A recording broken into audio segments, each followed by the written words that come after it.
I was abused by 5 men, including my boss, in workplace orgies where they treated me like a slave for years until I decided to get my revenge on them one sip at a time.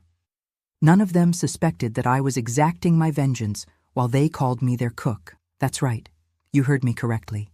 I planned everything while looking them in the eyes, one by one. They dropped like flies, and nobody ever suspected it was me, a simple boarding house cook who could barely write her own name. I delivered justice with my own hands in the only way I knew how, and not for a single day in these past 60 years have I ever regretted it. The cook's justice. I was abused by 5 men, including my boss, in workplace orgies where they treated me like a slave for years until I decided to get my revenge on them one sip at a time. None of them suspected that I was exacting my vengeance while they called me their cook. That's right, you heard me correctly. I planned everything while looking them in the eyes, one by one. They dropped like flies, and nobody ever suspected it was me, a simple boarding house cook who could barely write her own name. I delivered justice with my own hands in the only way I knew how, and not for a single day in these past 60 years have I ever regretted it. Music. My name is Geraldine Messiah Quincy, but around Westbrook, everyone knows me as Granny D. I just turned 87 years old. I'm a little old lady, 5 feet tall with sun-spotted skin and hands calloused from a lifetime of work. My hair, once jet black, is now white as cotton, and I always keep it in a bun to help with the heat we get here. They say my eyes are my most striking feature. People tell me I have brown eyes that seem to see into your soul. I guess I learned to look that way from years of watching others, of needing to anticipate what was coming to protect myself. Now that I've introduced myself, I want to know about you listening to me now. What corner of America are you watching from? What's your name, friend? Tell me in the comments. I like to imagine my voice reaching places this old woman from small-town Mississippi never got to visit in person. Maybe one of you is right here near Westbrook and has tried my special jambalaya at the restaurant, or maybe my pulled pork with cornbread that makes folks lick their fingers clean. What a wonderful coincidence that would be. I'd be so happy I'd want to give you a hug. Today I live in a simple but spacious house here on the outskirts of Westbrook. Nothing fancy, mind you, but for someone who once slept in a maid's room smaller than a closet, this place is a palace. I'm very proud of my yard that I still tend with my own hands. I've planted every herb, every seasoning I use in my kitchen: basil, oregano, rosemary, sage, mint, and also medicinal herbs I've used since I was a girl: chamomile, lemon balm, lemongrass, rue. More plants than you can imagine. And there in the hidden corner, I still have a small Jimson weed plant that was my salvation when I needed it most. The kitchen is the heart of my home. I have a wood-burning stove that I had custom-made just for me, identical to the one I used as a child. That's where I prepare my most special recipes, the ones that need low, steady heat that slowly cooks, capturing all the flavor. The smell of wood smoke mixed with fresh herbs is the most delicious scent in this world. I also have a regular stove, refrigerator, all those modern conveniences, but nothing compares to food cooked on a wood stove with patience and love. And it's in this kitchen that I keep my greatest treasure, a small wooden mortar and pestle, an ancient one I've carried with me since I was 15.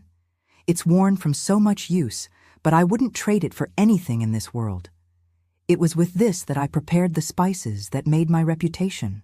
And well, it was with this that I ground the herbs that changed my life forever. It even has a secret compartment underneath that nobody ever discovered. Today there's nothing in there anymore, but it once held things nobody could even dream of. My restaurant, Flavors of the Earth, is now famous throughout the region.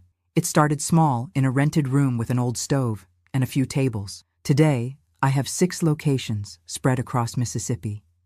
People come from far away just to taste my cooking. You know, I've even served important politicians, TV stars, famous singers. Everyone who passes through Westbrook and has a connection in town ends up eating here. Some people say my chicken and dumplings is the best in America. Others swear my gumbo has no equal. The secret is in the spices, the patience, and in some herbs that only I know how to use just right. But success never went to my head. I'm still the same old Granny D, getting up early to gather my herbs, to test new recipes. I don't spend all day in the restaurant kitchen anymore. My legs can't take it. But I still personally prepare some special dishes, especially when out-of-town guests arrive. And most importantly, I make a point of only hiring women who have faced hardships in life, just like I once did. Every woman who works in my restaurants has a story of suffering to tell. This gives me such pride, seeing these women who arrive with their heads down, afraid of everything and everyone, and after a few months, they're holding their heads high, smiling, making plans. I call them all my heart daughters. I've helped over 200 women get back on their feet. Some have become restaurant managers, others have opened their own businesses, some have even gone to study culinary arts in the capital. Seeing their success is almost more satisfying than seeing my own. I've even been called a hero, but I'm nothing like that. I just know well what it's like to suffer and have no one extend a hand. I know what it's like to stand at the edge of the abyss and think there's no way out. And I also know that sometimes an old wooden mortar and pestle and knowledge of certain plants can be the salvation when nobody else can help. When people ask me how I did it, how I escaped that life of suffering and built all this, I give them the standard answer: hard work, perseverance, never giving up. It's what people want to hear. But the truth, the real truth, very few people know. It's a story I've kept inside for more than 60 years, afraid people would judge me, condemn me, or worse, not believe me. What I'm about to tell you now, I've kept secret for over 60 years. Even my granddaughter, who's filming this video, has never heard the complete story. But today, friend, I'm going to unburden myself. But first, let me start this story properly. It's not a pretty story, not the kind you tell children before bedtime. It's a cruel story from a time when poor girls like me were worth nothing, when justice only existed for the rich and powerful. In 1952, I was 14 years old and living in Brookhaven, up in the northern part of the state. My father had died from a mysterious fever 2 years earlier, and my mother was struggling to raise 8 children alone. Hunger was our daily companion.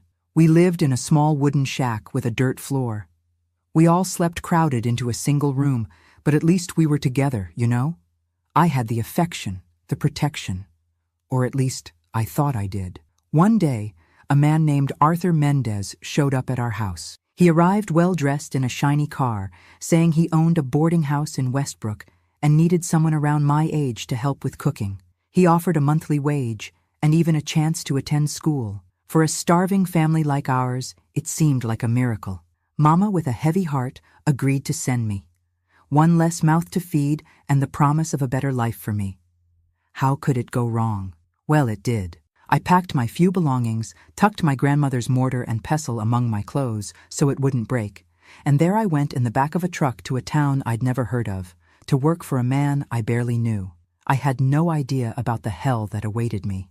I couldn't imagine that decision would change my life forever, and in a way no one could have predicted. That I, a skinny, illiterate girl, would become judge, jury, and executioner of 5 powerful men. That I would be the death they never saw coming, served in a steaming cup every morning. I'll tell everything without hiding anything. How they treated me, what they made me endure, and how slowly I found my own way to deliver justice. A justice no one would deliver for me.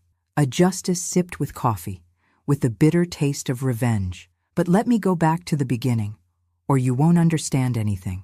I was born in Brookhaven in a homestead so small it barely shows on the map. It was just a little piece of land my father, Mr. Manuel, managed to buy after years of working for others. Poor, rocky soil that didn't yield much. But it was ours. Daddy woke up before dawn, long before sunrise, and only returned after dark. Sometimes we'd go all day without really seeing him. He was a quiet man of few words, but with steady hands and a good heart. Mama, Mrs. Irene, besides taking care of the house and us, took in laundry. She would gather loads and loads of dirty clothes from the wealthier families in Brookhaven and go to the river, even under the hot sun. She'd return with her back bent from bending over at the riverbank, her hands red and cracked from the harsh soap. But she never complained. She always said, "As long as I have my health, we have plenty." But real plenty we never knew. We were 8 siblings, all stair-steps. I was born in the middle, the 3rd daughter. Above me were Jessie and Tony, who had been helping Daddy in the field since they were little. Below me came Lourdes, Sebastian, Abigail, Joseph Peter, and little Mary, the baby who was born a year before Daddy died. When she arrived, Mama was already so worn out from life that she didn't even have milk for the poor little thing. She was fed from an improvised wooden bottle with goat's milk when we had it. We didn't have much, but we had some simple joys that I miss today. I remember the smell of the earth after the rain, which in Mississippi isn't an everyday thing. When it rained, it seemed like a blessing. The smell of that wet earth would fill your nostrils and give you a feeling that everything would get better. We children would all run out to feel that water falling from the sky, to see the dust turning to mud, to hear the sound of water hitting the thatched roof. Food was scarce, but the taste hasn't left my mouth to this day. The beans slowly cooked on the wood stove, seasoned with just a little pork fat and a sprig of rosemary that Mama grew in a corner of the yard. The peeled potatoes boiled in salted water that, when good, would melt in your mouth. Sometimes, when we were lucky, Daddy would bring home a small piece of meat, and then it was a celebration. Cornbread, well, that was only for very special occasions when the field yielded a good harvest. The smell of that bread, baking in the wood oven, would fill the whole house, and we would stand there, looking through the crack in the oven door, waiting for it to be ready. It was a delight that no bakery cake can come close to. Every morning, we would wake up to the rooster's crow. It was as punctual as a clock. Then came the sound of the cows mooing, wanting to be milked, the goats, the grunting of the pig fattening in the little pen, the birds. Oh, they made such a celebration. There were thrushes, cardinals, bluebirds, a whole bunch of them that I don't even know the names of. They formed a choir that not even a conductor could organize better. That time was good, you know. We were poor, but we were happy in our own way. Everything changed when Daddy got sick. It was in 1950. I had just turned 12. It started with a fever that wouldn't break. He, who had never spent a day in bed in his life, suddenly couldn't even get up. He shook so much it seemed like he would break his bones. He'd sweat cold, then come that heat that not even a wet cloth on his forehead would relieve. Mama tried everything. Herbal teas of all kinds, poultices of clay with herbs on the soles of his feet as the old midwife from our region taught. Nothing helped. When she saw there was no other way, Mama sold the only two valuable objects we had, her wedding ring and a small silver crucifix that had belonged to her grandmother. With the money, she paid for a wagon to take Daddy to town to see the doctor. I remember him being carried, already too weak to walk, his eyes sunken, his skin yellowish. He seemed like he wasn't the same man anymore. The doctor examined him, gave some expensive medicines, but said he didn't really know what it was. Could be typhoid, could be malaria, could be a curse. Who knows, he said, according to Mama. Daddy returned home, but never got up again. He kept getting weaker, thinner, until one June dawn, with frost covering the ground outside, he took his last breath. There wasn't a proper wake. We had no money for a coffin. So the neighbors helped make one from old boards. He was buried in the small community cemetery under a yellow magnolia tree. Mama cried silently, in that contained way of someone who knows they can't afford to collapse because they have 8 children depending on them.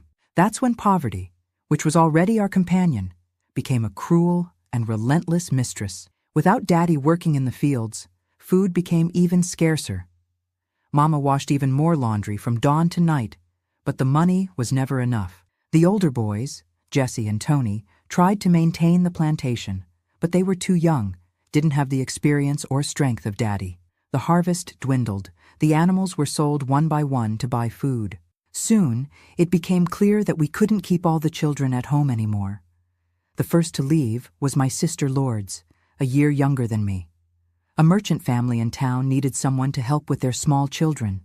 They offered housing, food, and some old clothes in exchange for work. They didn't mention payment. Mama cried in secret all night, but the next morning she packed Lourdes's little bundle and took her. "It's for your own good, daughter," she repeated, as if trying to convince herself. Lourdes was 11 years old and hadn't seen her family for almost 3 years when I left home. Then it was Sebastian, who was 10, sent to work on a farm dealing with cattle, sleeping in the barn with the farmhands. Once in a while he'd send word saying he was fine, but the handwriting on the paper was shaky, from someone who barely knew how to write. And so it went. 2 more siblings given away to wealthy families in exchange for the promise that they would be well treated, that they would have food to eat, clothes to wear, maybe even study. Promises. Little news came afterward. Then it was my turn. Mama took care of everyone else before herself. She was getting weaker, her hands getting more and more bent from washing clothes in the cold river water. Even when she tried to hide it, I could see the tear marks on her face when she thought no one was looking. I knew my turn to leave home was coming too. It was the fate of almost every poor girl in that place, to become a maid in someone's house, a nanny to someone else's children, until she grew up enough to marry and have her own children, repeating the cycle. It was in a hot September that he appeared. Mr. Arthur Mendez arrived mounted on a well-groomed black horse, wearing clean, starched clothes, a felt hat on his head. In our community, where everyone walked barefoot and wore patched clothes, he looked like a lord. He asked at Mr. Antonor's store where he could find families with girls who knew how to cook, who wanted an opportunity in the big city. It was Mr. Antonor himself who pointed him to our house. Mrs. Irene, I came because I heard you have a talented daughter who knows how to cook, he said, sitting on our porch, accepting the watery coffee that Mama offered. I have a boarding house in Westbrook, the Good Rest, and I'm looking for an honest, hard-working young lady to help in the kitchen. He spoke in a honeyed tone, looking now at Mama, now at me as I served the coffee, trembling with nervousness, eyeing that stranger from the corner of my eye. Mr. Arthur explained that his boarding house was frequented by good people, merchants, farmers, sometimes even a politician or two passing through the region. He said he needed an assistant cook who would learn quickly, who was clean and respectful. He offered housing, food, clean clothes, and wages at the end of the month. And you can even study if you want, like a real lady. There's a school in town that you can attend in your spare time. For people living like us, this sounded like a gift from heaven. After so much suffering, Mama wanted to believe that at least one of her children would have a better chance. And I, fool that I was, believed it too. I thought I would work hard, yes, but that at least I would have something to eat every day, that I could maybe send a little money home at the end of the month, that perhaps I would even learn to read and write properly, something that in the rural school where I studied for a few years, I never managed. The decision was made that same afternoon. I would go with Mr. Arthur the next morning.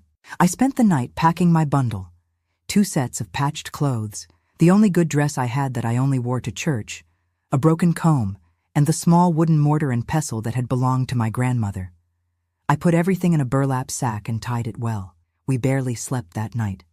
Mama spent the time teaching me the recipes she knew, telling me how I should behave, repeating that I should be honest and work hard, show that I was worth the opportunity. The farewell the next day was the saddest thing I had experienced until then. Jessie and Tony had left early for the field. They gave me a quick hug before going, without many words, because men don't cry or show feelings. That's what they were taught from an early age. But the little ones, oh, the little ones didn't understand why their sister was leaving. Abigail, 8 years old, grabbed onto my skirt and wouldn't let go. Joseph Peter, 6, hid under the bed and refused to come out to say goodbye. And little Mary, with her 3 years, wouldn't stop crying, asking to be held, not understanding that I wouldn't be back anytime soon.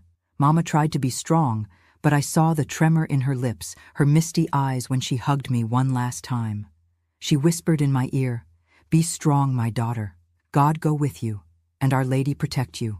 She placed a small fabric pouch around my neck, a sachet with a prayer and a bit of soil from our homestead. "So you never forget where you came from," she explained.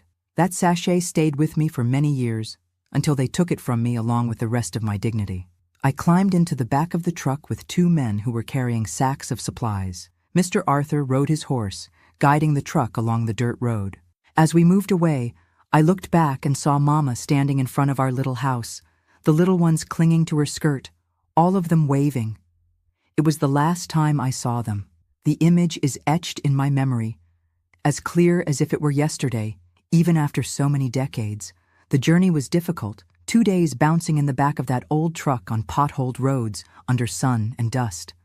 At night, we stopped somewhere by the roadside. The men set up an improvised camp, lit a fire. Mr.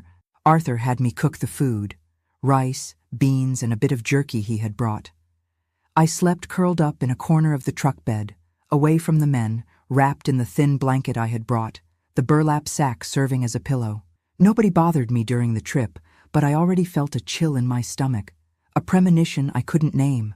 We arrived in Westbrook in the late afternoon of the second day. It was the first big town I had ever seen. For a girl raised in the countryside, it seemed huge, noisy, frightening. So many houses, so many people, so many cars and trucks on the streets. I stood with my mouth open, looking at everything, feeling tiny before this new world. Mr. Arthur walked ahead, and I followed behind like a lost puppy, clutching my little bundle of clothes. The Good Rest boarding house was on a street a bit away from the center. It was an old wooden mansion painted a faded blue, with a porch in front and a large yard in the back. At the top of the door, a slightly crooked sign announced the name of the place. From a distance, it even looked nice, welcoming. But as we got closer, I saw that the paint was peeling in several places, that the front garden was poorly maintained, that some of the floorboards on the porch were loose. Entering, I saw a large room that served as the reception and common area. There were some old chairs, a long table where the guests ate, and in a corner, a small table with bottles of drinks. The walls had moisture stains, and a smell of mold mixed with cigarette smoke hung in the air. At the back was a corridor that led to the rooms. There were about 10 of them, all small, with simple beds, a nightstand, and nothing more. Most of the rooms didn't even have a bathroom. The guests shared 2 bathrooms at the end of the corridor. To the right of the main room was the kitchen, a spacious but dark room with a huge wood stove and a slightly rusty gas one, a large wooden table in the center where food was prepared, and shelves on the walls full of pots, plates, and supplies. It was there that I spent most of my time in the following years. At the back, leaving the kitchen, there was a small, stuffy room with 3 thin mattresses on the floor. "This is where you'll sleep," said Mr. Arthur, along with the other girls. The other girls? I met them soon after. There were 3. Nora, about 20, who had been working there the longest. Claudia, a bit older, approaching 30, who took care of the laundry. And Claire, who was about my age and helped with everything. They all had the same downcast look, the same way of walking with their heads down, of speaking in whispers. That night, lying on the thin mattress, hearing the strange noises of that big house, I felt fear for the first time. But I still thought it was just the shock of being in a new place, far from home. Right on the first day, Mr. Arthur asked for my documents. I only had my birth certificate, yellowed and torn at the edges. "I need to keep it in a safe place," he said, taking the paper and putting it in a folder. I never saw my birth certificate again. I started working before the sun even rose. The routine was heavy: light the wood stove, prepare coffee, porridge, and bread for the guests' breakfast, then help Nora with lunch, wash dishes, clean the kitchen, prepare dinner, wash dishes again. I only stopped when everything was clean and ready for the next day, often after midnight. In the first week, I still had hope. I worked hard, wanting to show that I was a good employee, that I deserved that opportunity. When I asked about school, Mr. Arthur evaded, saying that for now I needed to learn the job well, that later we would think about that. When the end of the month came and I timidly asked about payment, the first unpleasant surprise came. "Payment?" He laughed, a laugh that didn't reach his eyes. "You think you've already paid off the debt for the trip and what you eat and where you sleep? All this costs money, girl. It's going to take time until you make up for what I've already spent on you." I tried to argue, to say that the agreement was different, but he cut me off with a hard, threatening look. "If you're not satisfied, you can leave. But don't forget that we're far from your home and you don't have a penny in your pocket. How are you going to get back, walking?" And he turned his back on me, ending the subject. It was then that I began to realize I had fallen into a trap, that I wasn't an employee but a prisoner, that Mr. Arthur's promises weren't worth the paper they weren't written on. But the worst, the very worst, was yet to come. Soon I began to notice the looks, not just from Mr. Arthur but from the guests too. Looks that lingered too long, that traveled up and down my body, that had a hunger different from hunger for food. Especially a group of men who came frequently to the boarding house. There were 5 of them. Mr. Arthur himself, Colonel Justin, an old thin farmer that all the girls feared, Ambrose, a cattle trader known for his violence when he drank, Owen, the local bank manager who on the outside seemed like a respectable man, and Dr. Faust, the town doctor, the only one who sometimes showed a glimmer of shame in his eyes. They gathered once a month to drink, play cards, and, well, do things that a 14-year-old girl shouldn't even know existed, much less witness. I still remember the first time I saw them all together. It was evening. I was serving dinner when Colonel Justin grabbed me by the wrist, too hard to be just a casual gesture. "Is this one new, Arthur?" he asked, examining me as if I were an animal for sale. "Yes," replied my boss with a strange smile. "She arrived a little while ago, but she's almost ready for us to test." I didn't understand at the time what he meant by ready or test, but I would soon understand in the worst possible way. The first time I was beaten at the boarding house was just 15 days after I arrived. It was Mr. Arthur's birthday, and he wanted a cornbread with guava paste. Nora, who cooked better than all of us, had a high fever, lying in the back room. Claudia didn't know how to make cake, so it fell to me. I tried to do the best I could, but the boarding house's wood stove was different from what I knew at home. It heated too much on one side, too little on the other. When I opened the oven, I saw the disaster. One side burnt black as coal, the other raw, the batter still runny. I tried to hide it, thought about making another, but Mr. Arthur had already entered the kitchen, attracted by the smell of burning. His small eyes narrowed when he saw the ruined cake. "Is this what you do on my birthday, you useless girl?" he shouted. Before I could explain myself, the slap came, hard and direct. It caught me on the left side of the face with so much force that I fell sitting on the kitchen floor. The metallic taste of blood filled my mouth. I had bitten my tongue with the impact, but he didn't stop there. He grabbed the still hot cake and rubbed it in my face, on the burnt part. "Feel how it tastes, you incompetent. Is this what you serve your boss on his day?" The skin on my face burned. Blisters formed immediately. I had the mark of his 5 fingers on my face for almost a month, and peeling skin where the burnt cake had touched. That's when I truly understood that I wasn't an employee at all. I was property, like furniture or an animal. And this certainty became even clearer when, after working a whole month without a day off, from before sunrise until long after it set, I timidly asked about my payment. Mr. Arthur gave a laugh that chilled me to the bone. "Payment? And you think you've paid the debt you have to me? The trip here, the food you eat every day, the bed where you sleep, the clothes I gave you, all this has a price, foolish girl. It's going to take a long time until you start to see any money." I protested, said that wasn't what he had promised, that he had talked about a salary from the beginning. He looked at me with those cold eyes and said, "Want to leave? Go ahead. But how? Without money, without documents, in the middle of nowhere. And who would believe you against me? A respected man in this town." That's when the trap completely closed. It wasn't just a matter of hard work, of a demanding boss. It was slavery disguised as employment. And the worst was yet to come. There were 5 men who regularly frequented the boarding house, who formed a kind of club. The leader was Mr. Arthur himself, owner of the boarding house, a fat man in his 50s. He would sweat just walking from the kitchen to the living room. His face was always red and shiny with grease. He wore a hat even inside the house, and when he took it off, it revealed a baldness that he tried to hide by combing the few strands of hair over the top. He had small hands for a man of his size, with short, thick fingers like sausages, always with a large gold ring on his pinky finger. Colonel Justin was the oldest and most respected of the group, a 65-year-old farmer, thin as a stick, tall, always in impeccable clothing, even in the hottest weather. He wasn't a real colonel. It was a title people used because he had so much power in the region, so much land, so much cattle. They said he had ordered people killed for much less than a disagreement, that he had henchmen spread all over the state. His gaze was the most frightening, clear eyes, almost transparent, that seemed to have no soul behind them. Ambrose was a cattle merchant in his 40s who traveled throughout the region buying and selling bulls. He was strong, his neck as thick as a normal man's thigh, his hands calloused from hard work. When he was sober, he was even quiet, but when he drank, and he drank a lot, he turned into an animal. He had already killed 2 men in bar fights and gotten away free both times.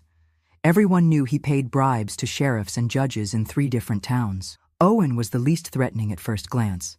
The local bank manager, a man of distinguished appearance, always in a well-pressed suit, his hair well cut and combed with brilliantine. He spoke softly, was educated, attended church on Sundays with his wife, the daughter of a rich farmer, and 3 children. He treated everyone with a broad smile when he was on the street, greeted even the maids with a "good morning" or "how are you?" But behind all this facade, he was the worst of them, the most perverted, the most cruel, precisely because you never expected it. Finally, there was Dr. I.K. Faust, the town's doctor, a man in his mid-50s, a widower who lived in a big house near the square. He was the only one who sometimes showed some sign of conscience, some remorse in his eyes. Once he even gave me a painkiller after Ambrose had been particularly brutal, as if a pill could compensate for what he himself also did. They gathered at the boarding house once a month, always on the night of the full moon. Colonel Justin was superstitious. He said the full moon increased men's potency. They called it the Friends' Dinner, but we, the staff, knew it by another name, the Night of Terror. It started like a normal dinner. We served good food that Mr. Arthur had ordered prepared, especially with the best he had. Roasted suckling pig, fried chicken, jambalaya made with the finest jerky, and drinks, lots of drinks. Good whiskey that Mr. Arthur kept locked in a cabinet just for these occasions. Wine, beer. They ate, drank, told stories, laughed loudly. Then came the card game. Usually they bet high. Money, cattle, sometimes even land. And they bet other things too. That's when the night began to take on a darker tone. Now, before telling the heaviest part of the story, I want to see who really has the courage to keep listening. I bet you won't even have the stomach to click that like button after what I'm about to tell. Only the strong-hearted will be able to go all the way to the end and still give a like. Are you brave enough? When the drinks had flowed freely and the game was coming to an end, Mr. Arthur would stand up and announce with a disgusting smile that it was time for dessert. He would clap his hands 3 times, and we would be called in one by one, Nora, Claudia, me, and any other girl who might be working at the boarding house at the time. We would stand in line, heads down, trembling with fear. They examined us as if we were animals at a cattle auction, commenting on our bodies, on who they thought looked fresh that night. Sometimes they bet at the card table, with the winner having the right to choose first. Other times they fought among themselves, each wanting a specific one. I, being the youngest, was always the most disputed. "Young, juicy one has the tenderest flesh, right?" Colonel Justin would say, passing his hand over my face while I tried not to vomit from the smell of liquor and cigar that came from him. "This one is still green," Ambrose would comment, pinching me so hard that he left purple marks on my arms, on my thighs. Owen liked to pretend he was gentle. "Come to Uncle," he would say in that soft voice, offering me a candy as if I were a little child. "I'll treat you well today." It was a lie, of course. His kindness ended as soon as the door to the room closed. Dr. Faust at least didn't pretend. He would stand there quietly, eyes downcast, as if he were ashamed. But that didn't stop him from doing the same things as the others. And Mr. Arthur, he thought he owned us. He said that since he had bought us, he had the right to use us as he wished and to lend us to his friends. I tried to resist the first time, when Mr. Arthur announced that I would be served that night. I screamed, I begged, I tried to run to the kitchen, but Ambrose grabbed me with those huge hands, immobilizing me as if I were a rag doll. They laughed at my resistance, found it entertaining. "That's how it's good, boys," Colonel Justin commented. "When they struggle, the fun is much more enjoyable." Mr. Arthur said that since he had brought me to the boarding house, he had the right to go first, and the others agreed, but on the condition that they could watch. And so it was. They took me to his room, threw me on the bed like a sack of potatoes. I tried to cover myself, to protect myself, but what good did it do? They were 5 grown men against a 14-year-old girl. What happened that night, and on so many others afterward, is difficult to tell. Not just because of the shame, the trauma, but because they did things I didn't even know existed. They laid me on that old bed, tore my simple dress as if it were paper. I was shaking so hard that the bed rattled, tears streaming down nonstop while I begged them to let me go, said I wanted to return to my mother. They just laughed. Mr. Arthur was the first. He took off his hat and belt, but kept the rest of his clothes on, only opening what was necessary. The others stood around the bed, watching everything with bottles of drink in hand. They formed a circle around me like a macabre ritual, giving opinions, suggesting positions, ways to hold me when I tried to struggle. Hold her arms like this. Turn her on her side. Cover her mouth so the guests don't hear. They drank and toasted as if they were at a party, not in a room where a 14-year-old girl was being violated. Mr. Arthur was sweating so much that it dripped on me, a fat, fetid sweat that mixed with the smell of alcohol. He groaned and said things in my ear that I was his, that he had bought me, that he could do whatever he wanted. He boasted to his friends. This one I brought all the way from Brookhaven, so young she didn't know anything yet. I'm the one teaching her everything. They laughed, applauded, as if it were some great feat. When he finished, he stood up, adjusting his clothes, all proud. The others applauded, as if he had done something admirable. Now whose turn is it? He asked, as if he were offering a piece of cake at a party. Colonel Justin was next. He was different. He liked to cause pain on purpose. He pulled my hair hard enough to tear out clumps, bit my shoulders and arms leaving deep marks, squeezed my neck until I almost passed out from lack of air. Cry louder, he would say, increasing the pressure when I tried to contain myself. I like it when they cry. He took a special pleasure in seeing the fear in my eyes, in seeing me trying to escape with nowhere to go. Each of my screams seemed to feed something sick inside him. Then came Ambrose, strong as a bull. He barely needed to hold me down. His weight alone was enough to immobilize me. His whiskey breath was so strong it made me nauseous. He was clumsy, rough, with no consideration for whether he was hurting me or not. "She's just a little maid, not even a person," he would tell the others when I complained of pain. Sometimes he drank so much that he couldn't finish what he started, and then he would get even angrier. He would hit me, blaming me for his own failure. Owen was the cruelest in a different way. He liked to humiliate, to make me feel less than an animal, forced me into shameful positions, to do degrading things while he watched with that polite smile he showed on the street. "That's it. Now say you're enjoying it," he would order, and if I didn't obey, he had sophisticated methods of pain. He knew exactly where to press, where to twist to cause the maximum suffering without leaving visible marks. "I learned anatomy in school," he bragged to the others. "I know exactly where it hurts the most." Dr. Faust was the last. By the time his turn came, I was already so hurt, so exhausted, that I could barely keep my eyes open. He liked to pretend he was still a doctor even at those times, speaking technical terms, treating me like a patient. "I'm going to examine you now," he would say in a falsely professional tone. This might be a little uncomfortable. It was his way of trying to disguise to himself what he was doing, I think, as if by calling it by other names, it would become something else. And they never left right after finishing. They would stay there, drinking more, talking about me as if I were an object they had just used. They compared performances, gave scores to each other, discussed what had been better or worse. "Next time we'll do it differently," they planned, as if they were talking about the next card game. And I, thrown on that bed, was completely ignored, except when one of them decided to return for another round, as they called it. The worst of all was seeing the pleasure they felt, not just in the act itself, but in knowing they had total power over me, that they could do anything, that nobody would come to help me, that I had nowhere to escape to. The next day, they acted as if nothing had happened. They had breakfast that I served, read a newspaper, talked about business. Owen returned to the bank, Dr. Faust to his clinic, Colonel Justin to his farm, Ambrose to his travels. Mr. Arthur stayed at the boarding house, giving orders, yelling about anything out of place, and when our eyes met, he would smile a smile that said, "Soon, it's the full moon again." And the worst thing is, it always came again. When they were all present, sometimes they forced me to satisfy 2 or 3 at the same time. Every orifice of my body was used, abused, violated. They boasted, competed among themselves, commented on each other's performance. It was as if I weren't even human, just an object for their pleasure, without feelings, without dignity. The other girls went through the same thing.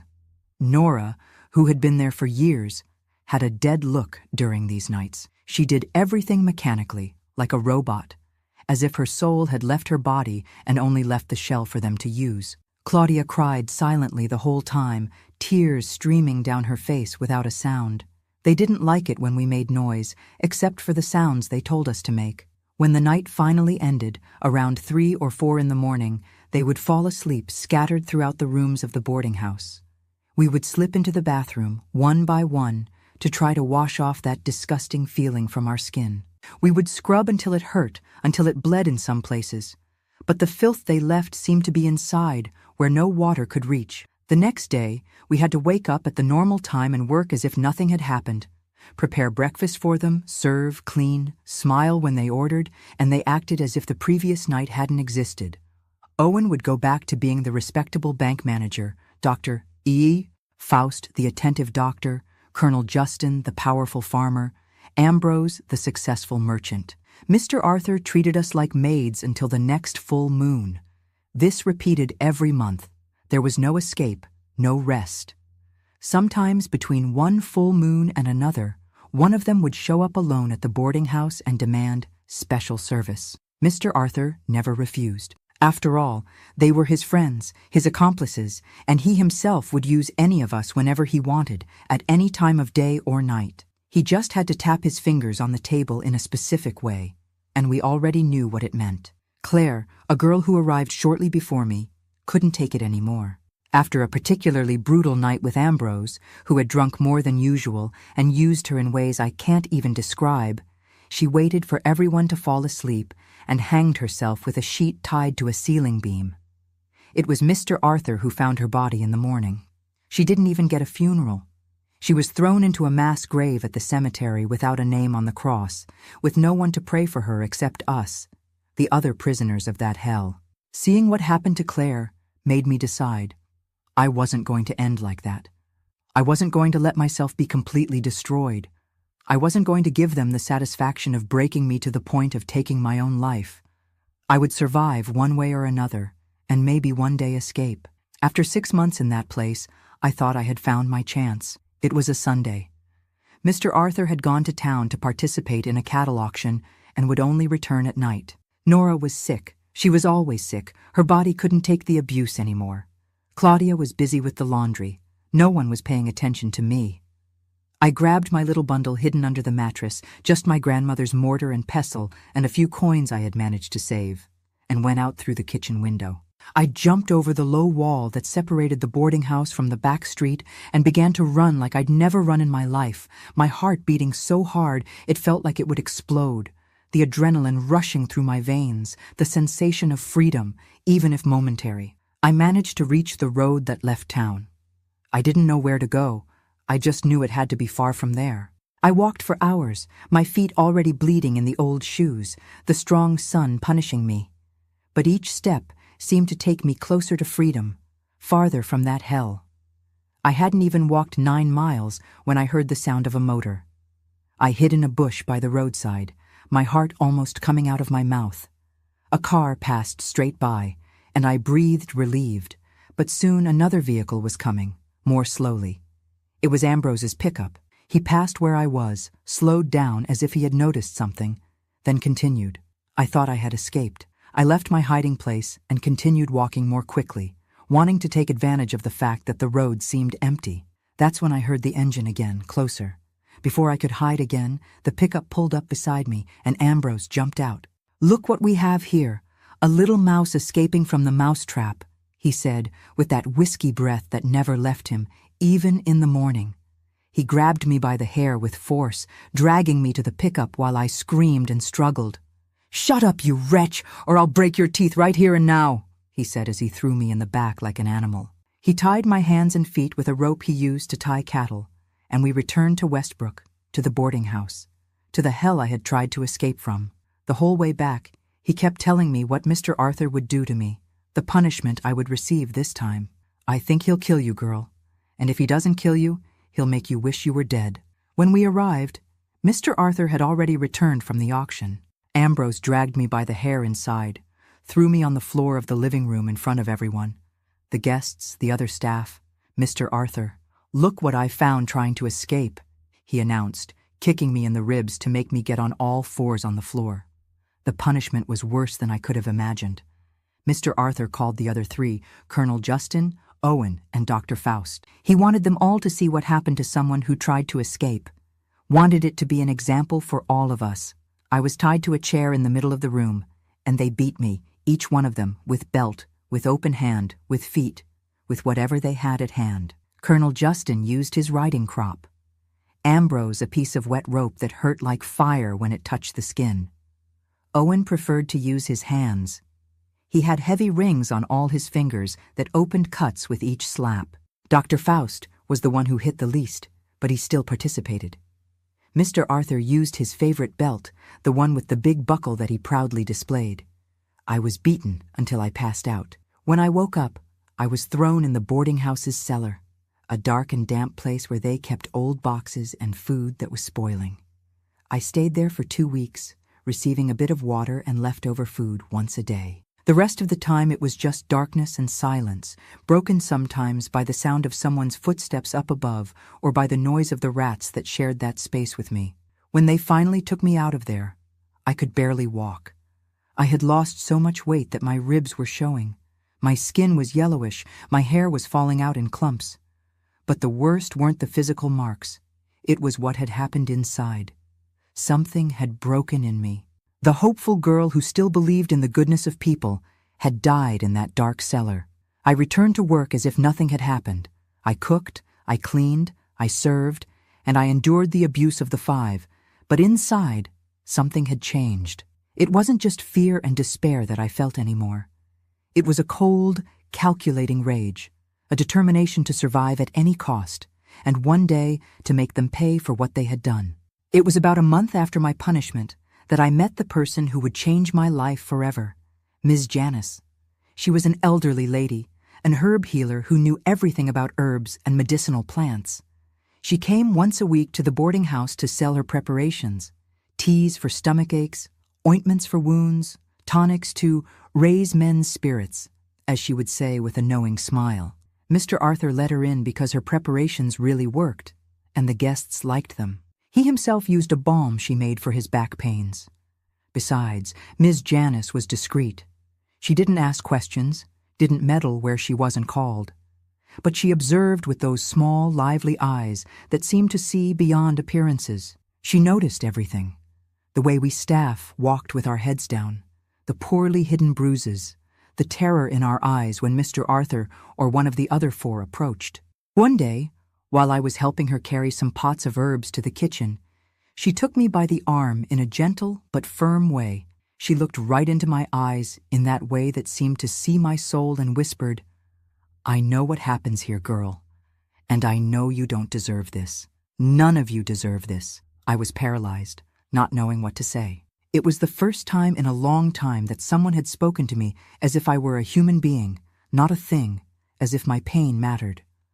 I wanted to cry, to scream, to cling to her and beg her to take me away from there, but I had learned in the worst way that trusting someone could be dangerous. "I can't take you out of here now," she continued, still whispering.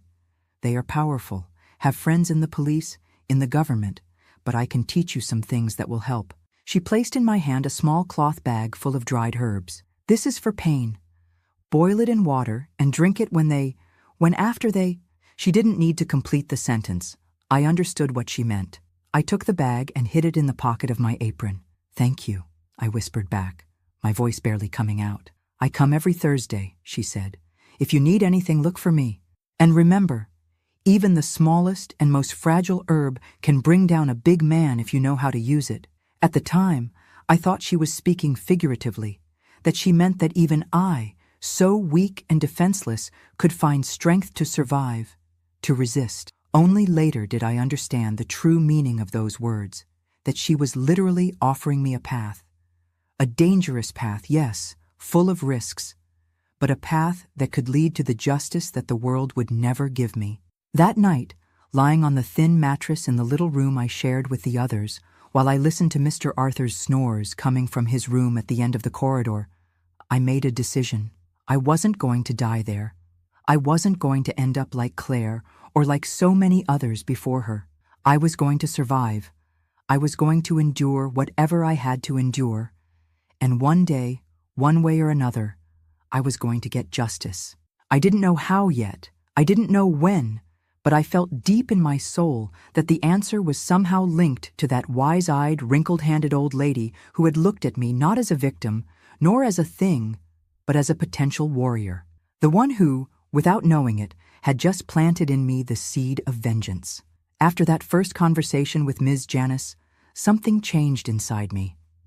A small flame of hope that I thought had gone out began to flicker again. It wasn't a hope of escape. After the punishment I received for the failed attempt, I knew that running away wasn't an option. It was a different hope, darker perhaps, but it was the only one I had. I began to anxiously await Thursdays, the day Ms. Janice came to the boarding house to sell her preparations. While I helped her carry the pots and bottles, we exchanged words in whispers. At first, they were just simple instructions. This tea here helps with the wounds inside. This ointment relieves the pain in the parts they hurt the most. With time, she gained my trust, and I hers. One day, when there was no one around, she pulled me to a corner of the kitchen and said, "The herbs my grandmother taught me, the ones my mother taught me, the ones I teach women who need them, I need to teach you too, for when these cruel men." What began as remedies to alleviate my suffering gradually transformed into secret lessons about the power of plants. Ms. Janice knew every herb, every root, every flower of the southern woods. She knew what healed, and more importantly for my situation, what made you sick. Everything in nature has two sides, she explained. The same plant that saves can kill if used another way, in another quantity. One plant caught my attention, Jimson weed, that little flower that everyone has in their yard, that grows easily in any corner, that has beautiful white, purple, and blue blossoms, Ms. Janice would say. But there are others that look similar and are the worst. And the best thing is, they don't leave a trace after the person dies. I learned to identify the plant, to collect it secretly, to dry it, to prepare a concoction by boiling it with alcohol, then let it evaporate. All this I had to do without anyone noticing, hiding the strong smell. I already had a perfect hiding place, my wooden mortar and pestle, inheritance from my grandmother. It was the only thing I had managed to bring from home, and that, by some miracle, they hadn't taken from me. It had a false bottom, a secret compartment that only someone who knew it could find. It was there that I began to store my special medicine, as Ms. Janice called it. Small, carefully measured doses, ready for use. The plan took shape in my mind, little by little. It couldn't be anything hasty, nothing obvious. It had to seem natural. Coincidence? Bad luck. And it had to start with the most vulnerable of the group. The one no one would suspect if he fell ill first, Dr. Faust. He was my first target, not because he was the best of them, none of them was good, but because he was a doctor. If he got sick and died of something apparently natural, no one would question it. After all, who teaches a doctor? I began to add small doses of the poison to the coffee I served him at breakfast. Everyone at the boarding house was a coffee drinker, and I always served it. Just a tiny bit, just a few grains mixed into the grounds. You couldn't taste it, couldn't smell it, couldn't see it. Day after day, it accumulated in his body. At first, nothing happened.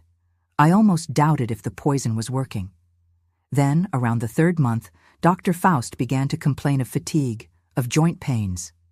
"Must be age," the others would say. He himself diagnosed himself. Rheumatism, perhaps a bit of anemia. He prescribed tonics for himself, pills, injections that he himself administered. Nothing helped. By the 6th month, he was visibly thinner, his skin yellowish, his eyes sunken. He had fevers that came and went, night sweats, a dry cough that wouldn't go away. He began to miss the special dinners. He no longer had the energy for it. The others even complained, but made fun. "The doctor needs a vitamin from women," they would say, laughing. In the 8th month, Dr. Faust was found dead in bed. He had been staying at the boarding house for 3 days, treating some patients in town. They found him stiff, his mouth open in a silent scream, as if in the last moment he had understood what was happening. The official diagnosis: generalized infection of unknown origin. The body sometimes rots from the inside without us knowing why, explained the doctor, who came from another town to sign the death certificate. I watched the wake from afar, serving coffee to those who came to pay their condolences. Pure coffee without mixtures, for everyone except one. Ambrose was the second. With him, I increased the dose a little bit, not too much to raise suspicions, but enough to accelerate the process. He already drank too much. His liver was probably not in good shape, which helped the poison act faster. First came symptoms similar to a hangover: nausea, headache, fatigue. Nobody thought it strange. He was always drunk anyway. Then his skin began to yellow. His eyes became bloodshot. He lost his appetite, lost weight, his body swollen in some places, withered in others. "You're drinking too much, compadre," Mr. Arthur would warn, without knowing that the drink wasn't the problem. Or rather, not just the drink. 1 year and 2 months after I began to poison his coffee, Ambrose collapsed during a cattle sale.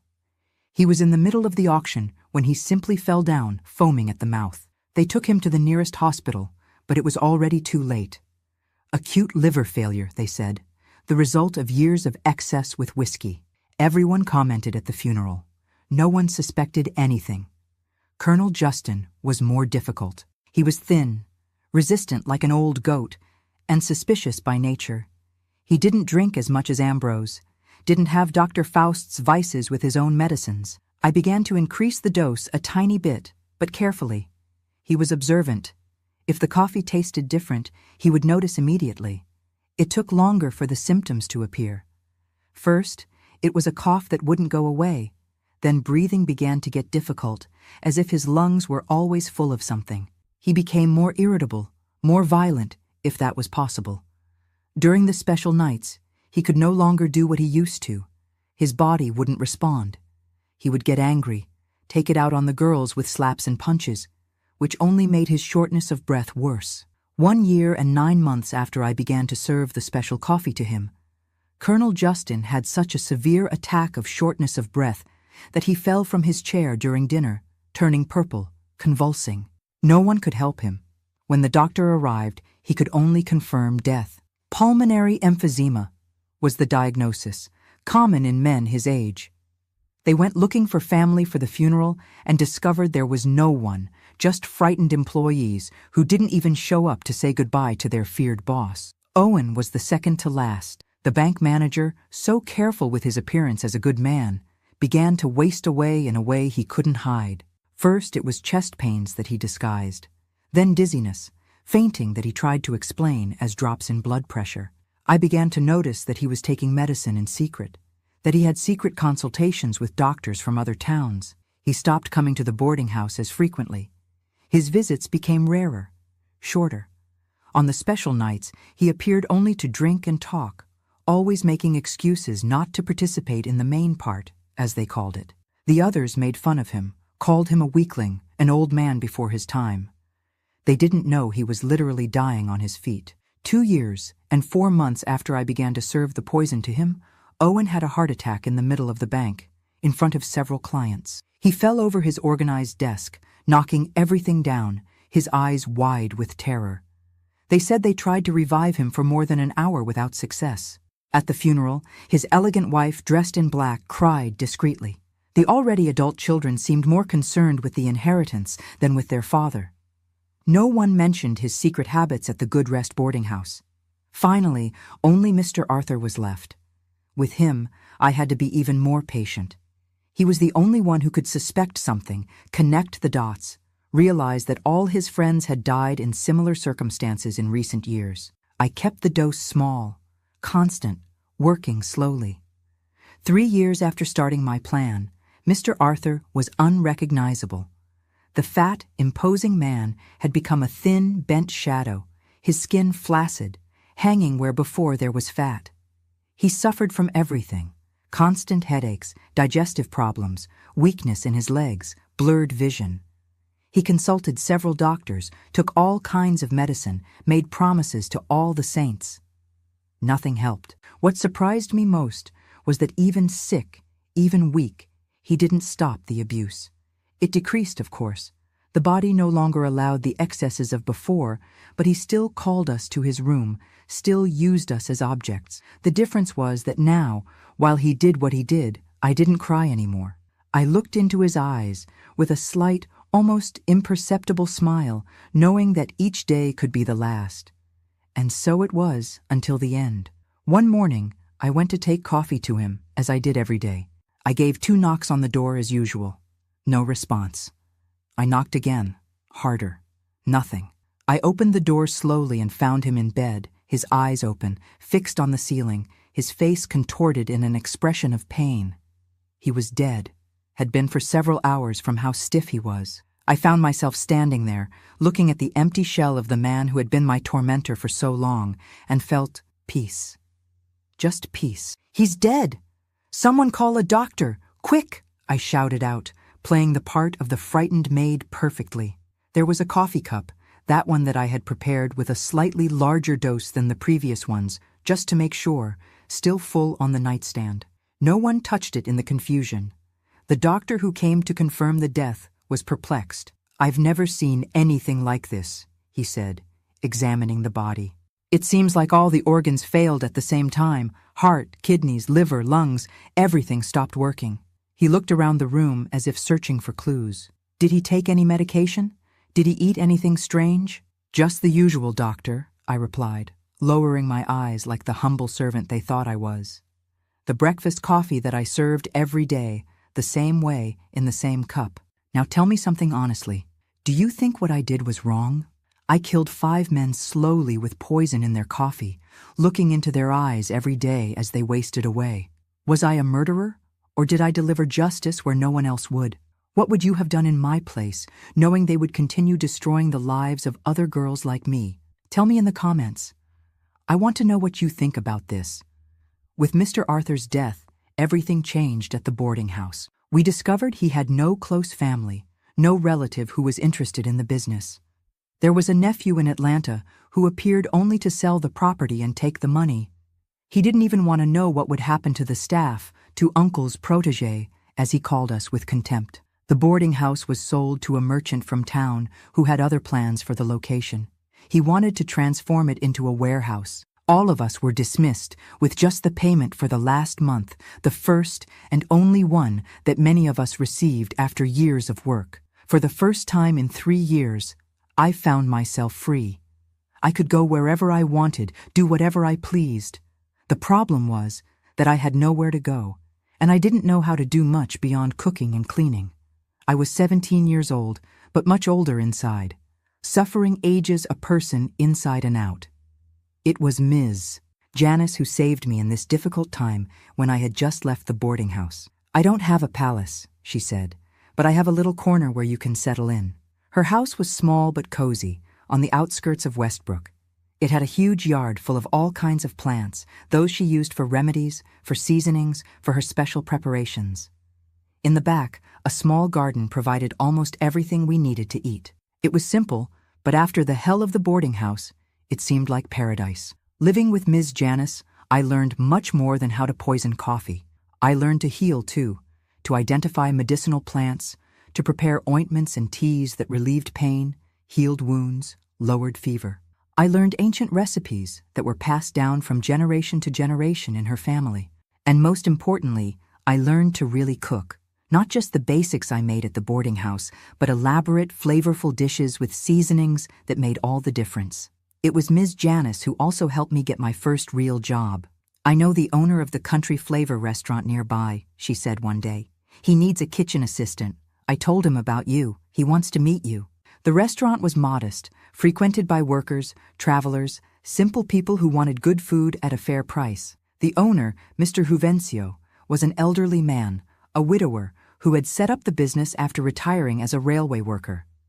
He gave me a chance even though I was so young and without formal experience. I started washing dishes, peeling vegetables, doing the most basic work, but soon Mr. Juvencio realized I had a way with food, with seasonings. "Where did you learn to cook like this, girl?" he would ask, surprised at the flavor I could give even to the simplest dish. "From the women in my family," I replied, without going into details. In a way, it was true.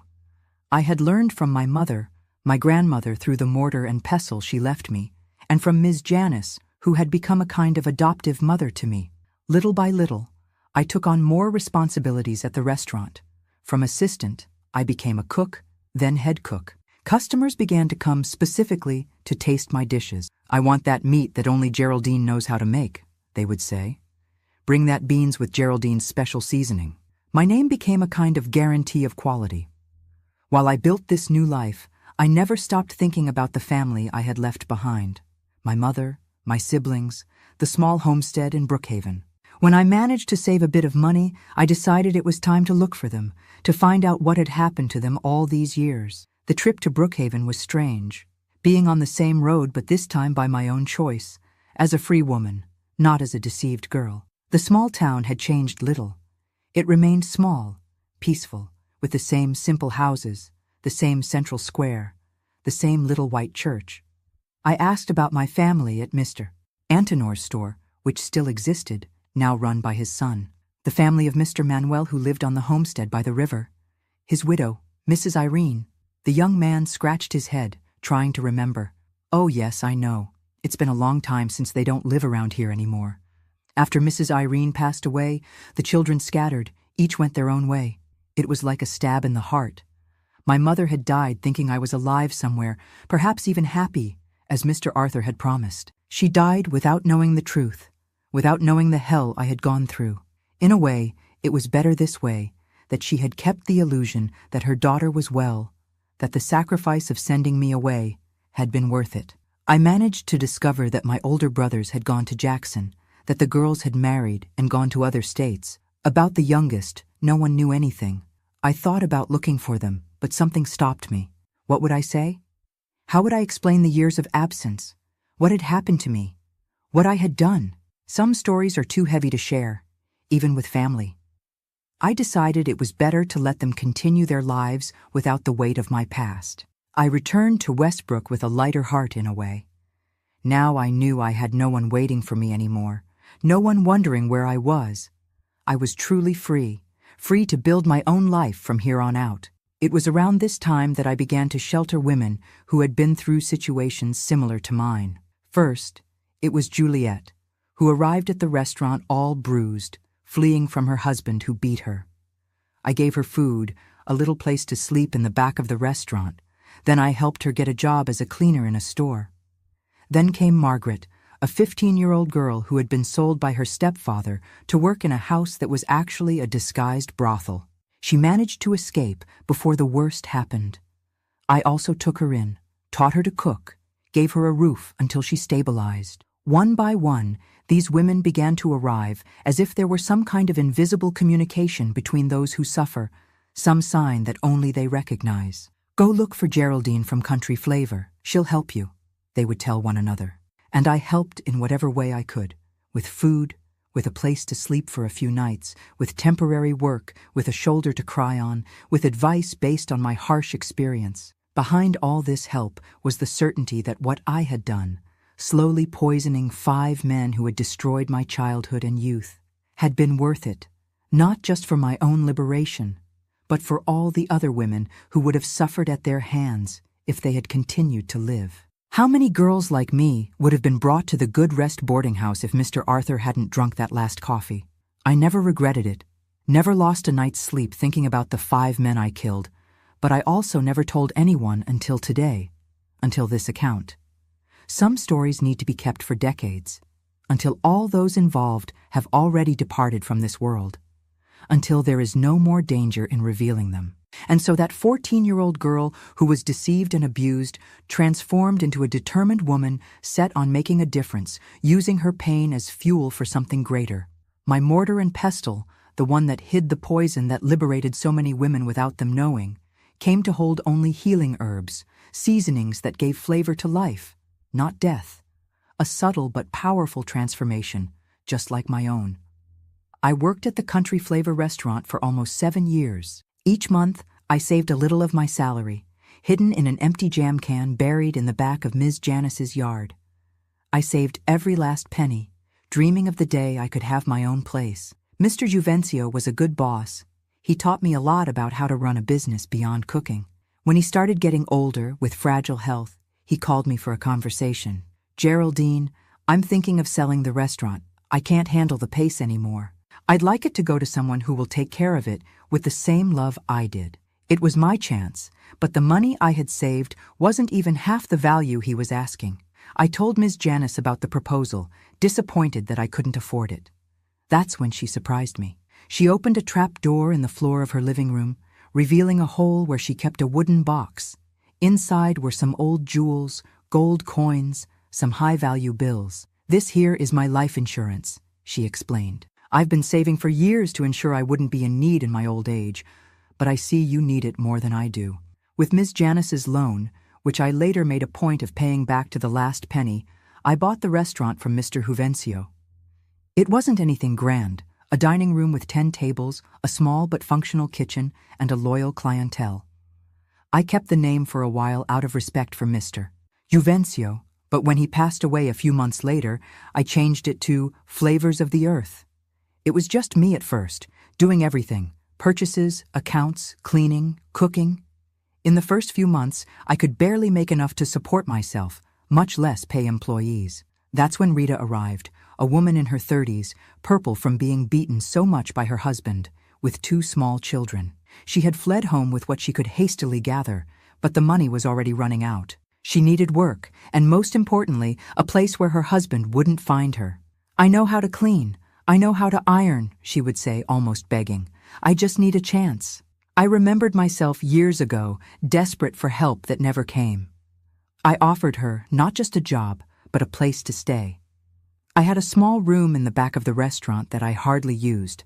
I slept at Ms. Janice's house anyway. Rita and her children could stay there until they got on their feet. She was the first.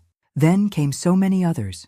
Josephine, who had been raped by her boss in the house where she worked as a maid. Mary Carmen, who left an abusive relationship of years without having anywhere to go.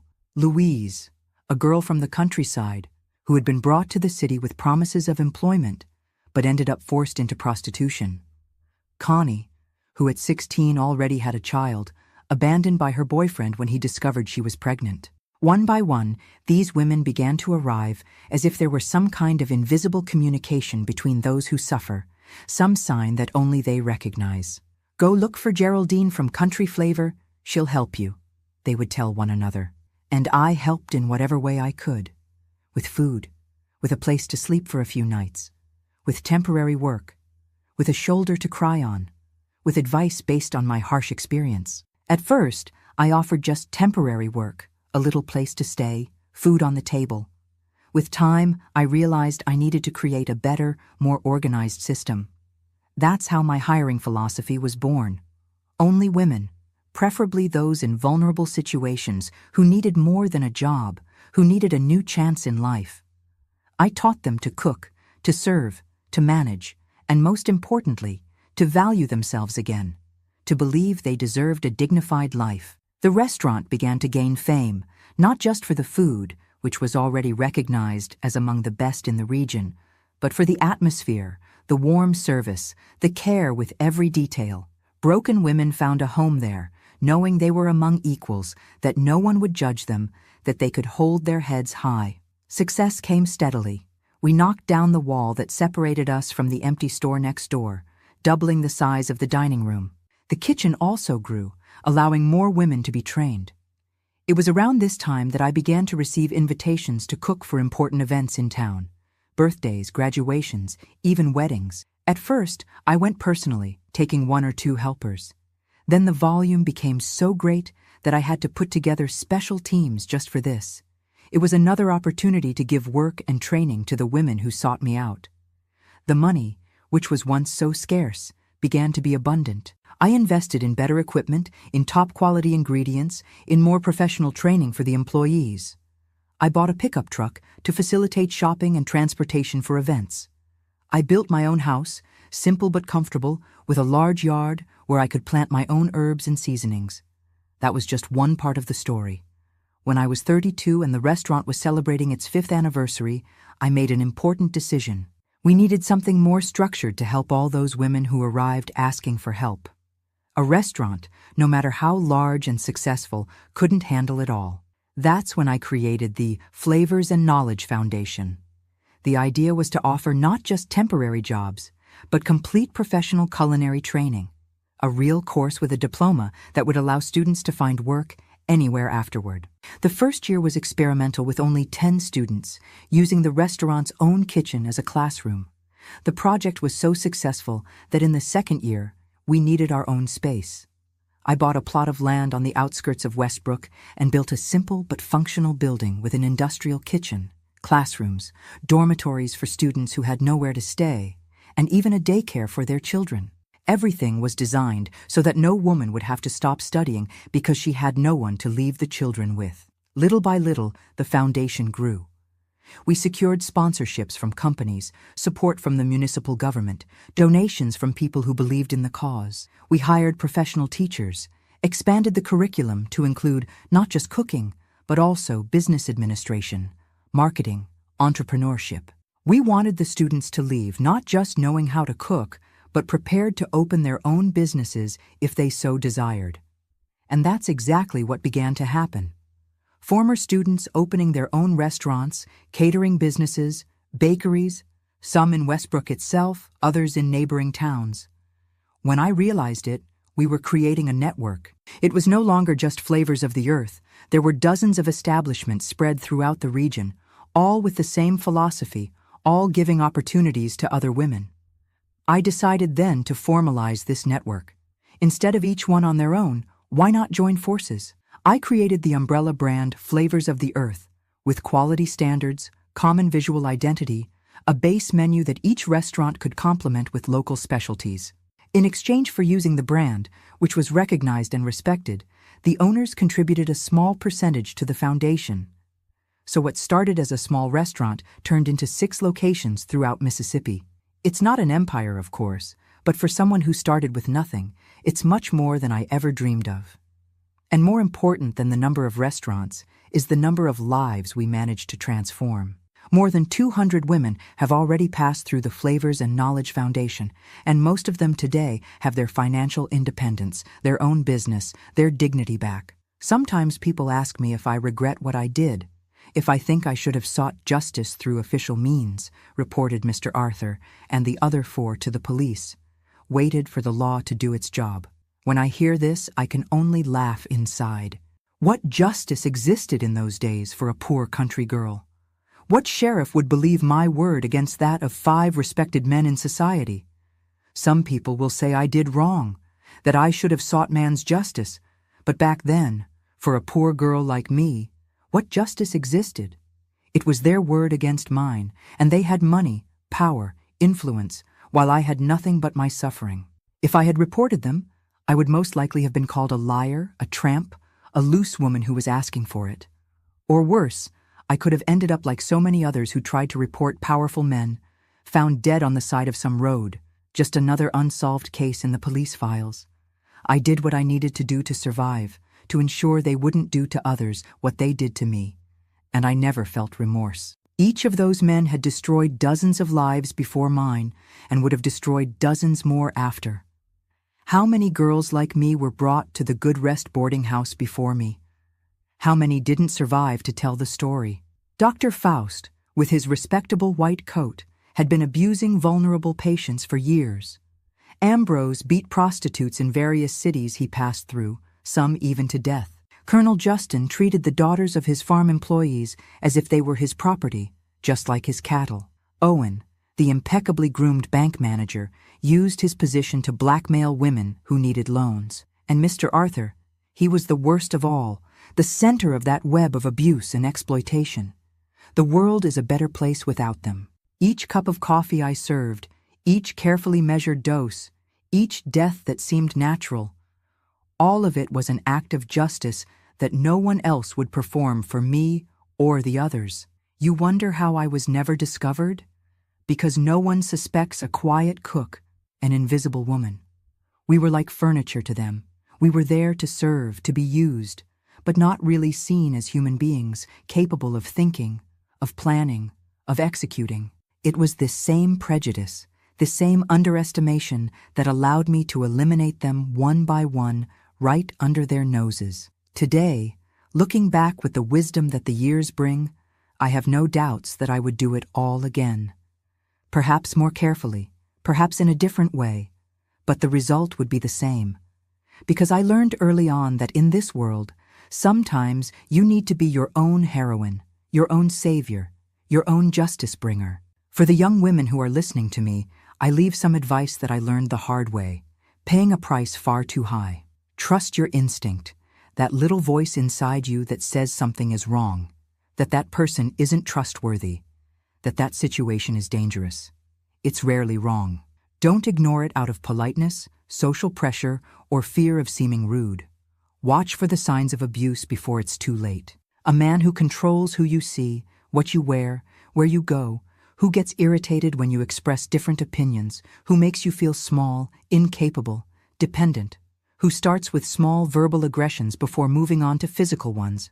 Leave that relationship while you can. Seek financial independence, whatever it takes. Have your own money, your own bank account, your own savings. Knowledge, skills, and your own money are the greatest weapons a woman can have against dependency and abuse. Create a support network. Other women who can help you when you need it, who will believe your word, who will offer you a safe place. That's what saved so many of the women who passed through my restaurant, knowing they weren't alone. And finally, never let them take your dignity, your self-worth. They can take everything else from you, your home, your money, your physical freedom. But if you keep yourself intact inside, if you don't let them break your spirit, you can always rebuild yourself. I'm 87 years old now. My body doesn't obey like it used to. My hands sometimes tremble when I'm cutting vegetables, my legs after a whole day in the kitchen, but my mind is still good, and my heart, despite all the scars, still beats strong. I no longer run the day-to-day of the restaurants. I leave that to my heart daughters, women I trained since they were girls, and who today are successful entrepreneurs. The foundation also has its own board of directors, made up of former students who stood out. My role now is more of a counselor, a guardian of ancient flavors and knowledge. I still live in the same house I built decades ago, with my yard full of herbs and seasonings. I still use the same wooden mortar and pestle from my grandmother, now more worn, more polished from constant use. Sometimes, when I'm grinding some seasoning there, I remember what it once held in the secret compartment at the bottom, the poison that was once the salvation, the lives I took to save so many others. I don't regret it. I never regretted it. If I had to do it all over again, I would do it without hesitation. And I'm sure other women out there have also found their own forms of justice, their own paths to survive in a world that often seems made to destroy us. I am Geraldine Messiah Quincy, but you can call me Granny D, and this has been the story of my life. A tale of pain, yes, but mainly of overcoming, of strength, of a woman who transformed the poison they tried to put in her life into nourishment that saved many others.